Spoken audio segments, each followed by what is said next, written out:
நல்ல ஒரு தளதளப்பான இந்த ரச சாதமும் இதை போல ஒரு சிக்கன் வறுவல் செஞ்சு சாப்பிட்டு பாருங்க.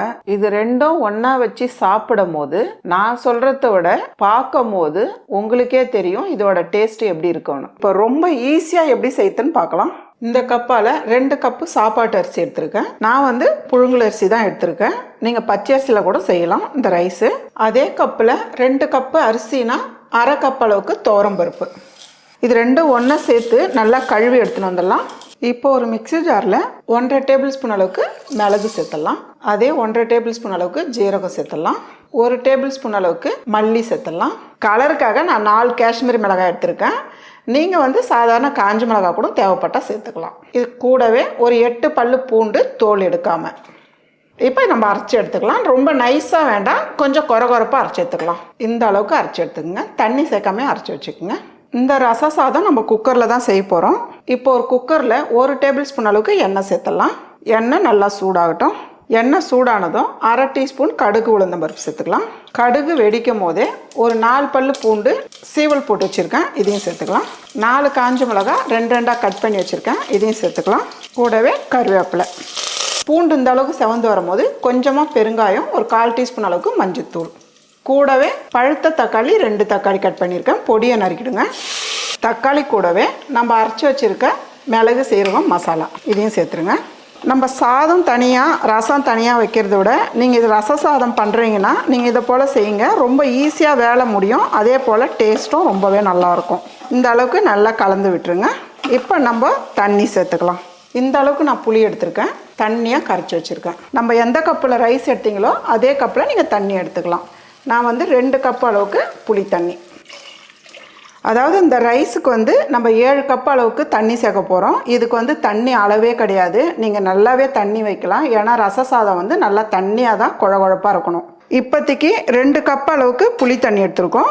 பாருங்கம்மா, 2 கப்பு புளி தண்ணி சேர்த்துருக்கோம், 8 கப்பு தண்ணி சேர்த்துருக்கோம். அதாவது மொத்தமாக 10 கப்பு தண்ணி சேர்த்துருக்கோம். கூடவே தேவையான அளவு உப்பு சேர்த்துடலாம். பொடியாக நறுக்குன கொஞ்சம் கொத்தமல்லி, அரை டீஸ்பூன் அளவுக்கு நெய் சேர்த்துடலாம். நெய் சேர்த்திங்கன்னா ரச சாதம் ரொம்பவே நல்லாயிருக்கும். உங்களுக்கு தேவைப்பட்டால் சேர்த்துக்கலாம், இல்லைனா விட்டுடலாம். உப்பு, நெய், கொத்தமல்லி இதெல்லாம் சேர்த்து நல்லா ஒரு கலந்து விட்டுருங்க. இப்போ நம்ம ரைஸ் சேர்த்துடலாம். நல்லா கலந்துட்டு உப்பு பார்த்துக்குங்க. அரிசி பருப்பு கழுவிட்டு ஒரு 10 நிமிஷம் ஊற வச்சுருக்கேன், இதை சேர்த்துடலாம். நல்லா கலந்து விட்டுட்டு இப்போ நம்ம குக்கர் மூடி வச்சு மூடிடலாம்.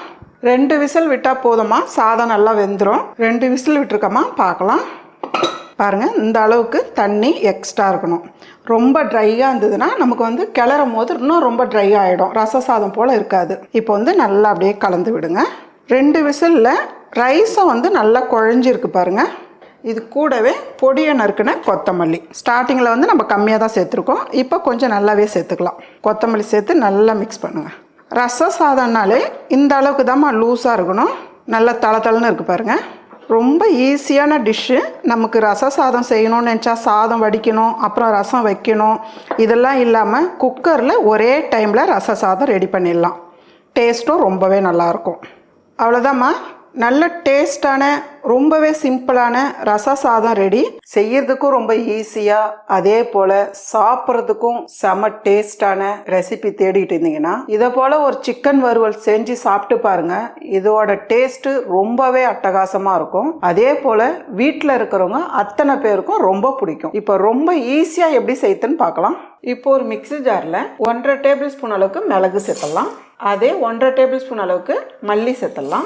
1 டீஸ்பூன் ஜீரகம், கூடவே கொஞ்சமாக சோம்பு, தேவையான அளவு ஸ்பைசஸ். இது கூடவே 2 டேபிள் ஸ்பூன் அளவுக்கு மிளகாய்த்தூள் உங்களுக்கு காரம் எப்படி தேவைப்படுதோ நீங்கள் அதுக்கேற்ற மாதிரி சேர்த்துக்கலாம். இதெல்லாம் சேர்த்து ஃபஸ்ட்டு ஒரு அரை அரைச்சி எடுத்துக்கலாம். இந்த அளவுக்கு அரைச்சி எடுத்துக்கோங்க.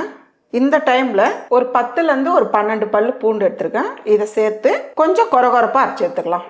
இந்த அளவுக்கு மசாலா அரைச்சி எடுத்து வச்சுங்கம்மா. பூண்டு வந்து 1 பாதியமாக இருக்குது பாருங்கள். அதனால தான் வந்து கடைசியாக ஒரு டைம் பூண்டு சேர்த்து 1 பாதியமாக அரைச்சி எடுத்துக்கணும். இப்போ ஒரு கடாய் வச்சுக்கலாமா. கடாய் சூடானதும் ஒரு 2 டேபிள் ஸ்பூன் அளவுக்கு எண்ணெய் சேர்த்துடலாம். எண்ணெய் சூடானதும் 2 கிராம்பு, ஒரு சின்ன பட்டை, கொஞ்சமாக சோம்பு, 3 பெரிய வெங்காயம் நீளமாக கட் பண்ணியிருக்கேன், இதை சேர்த்துக்கலாம்.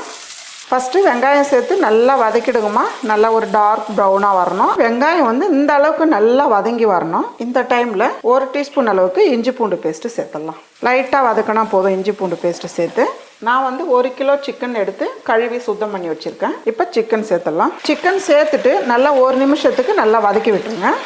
பாருங்கம்மா, சிக்கன் சேர்த்து 1 நிமிஷம் நல்லா வதக்கி இருக்கும். இப்போ இது கூடவே கொஞ்சமாக மஞ்சள்தூள் சேர்த்துடலாம். நம்ம அரைச்சி வச்சுருக்க மசாலா இதை சேர்த்துடலாம். மசாலா சேர்த்து நல்லா மிக்ஸ் பண்ணுங்கள். மசாலா சேர்த்து கொஞ்ச நேரம் நல்லா இந்த அளவுக்கு மிக்ஸ் பண்ணிவிடுங்க. பார்க்குறதுக்கு எவ்வளோ நல்லா இருக்கு பாருங்கள், கலர்ஃபுல்லாக இருக்குது. அதே போல் சாப்பிட்றதுக்கு நல்ல ஒரு டிஃப்ரெண்ட்டான டேஸ்ட்டில் சூப்பராக இருக்கும். கூடவே தேவையான அளவு உப்பு சேர்த்துடலாம். தண்ணி வந்து அதிகமாக சேர்க்காதீங்க. சிக்கன்லேயே வந்து கொஞ்சம் தண்ணி வரும். லைட்டாக தெளிச்சிக்கலாம். இந்த அளவுக்கு இருந்தால் போதும். இப்படி தெளித்து விட்டுருங்க. ஏன்னா வந்து நம்ம சிக்கன் ஃப்ரைன்றதுனால தண்ணி அதிகமாக சேர்க்க வேண்டியது வராது. இதே கிரேவினா நீங்கள் கொஞ்சம் கூடுதலாக தண்ணி சேர்த்துக்கலாம். மூடி வச்சு ஒரு மீடியமான தீயில் ஒரு 10 நிமிஷத்துக்கு விடலாம். நடுவில் கலந்து விடுங்க. பாருங்கம்மா, 10 நிமிஷம் ஆயிடுச்சு. நம்ம பார்க்கலாம். பாருங்கள், நல்லா கலந்து விட்டுருக்கேன். நல்லா ரோஸ்ட்டாக இருக்குது பாருங்கள். அதே போல் சிக்கன் நல்லா வெந்திருக்கு.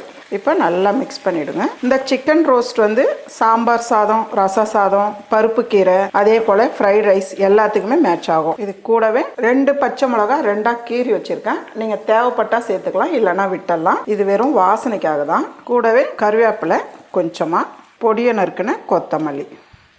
உங்களுக்கு லெமன் ஜூஸ் தேவைப்பட்டால் ஒரு அரை லெமன் எடுத்து பிழிஞ்சு விட்டுக்கலாம். நான் வந்து சேர்த்துக்கல. இதெல்லாம் சேர்த்து நல்லா மிக்ஸ் பண்ணிவிடுங்க. அவ்வளோதாம்மா, நல்ல ஒரு டிஃப்ரெண்ட்டான டேஸ்ட்டில் ரொம்ப ஈஸியான சிக்கன் ஃப்ரை ரெடி.